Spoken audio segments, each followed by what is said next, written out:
Buy laughter, not just food while dining. Sayang ang pagkain, tapos nag-aaway kayo, ang hirap lulunin. Lumalabig na yung mainit, nilalangaw na yung hindi dapat langawin, sayang pag walang laughter. So, kakain kayo. Mag-uusapan niyo ba mga problema? Magsusumbatan ba kayo? Magpatawaran na lang para masaya ang kain. Buy laughter.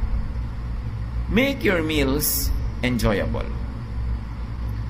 Sa akin, napakahalaga ng meal. It should be enjoyable. Hindi ka lang dapat kumain para huwag ka mamatay sa gutom. Dapat ini-enjoy mo yung ritual of eating, the time of eating together. So it means making time for it, making your eating implements nicer, preparing better food.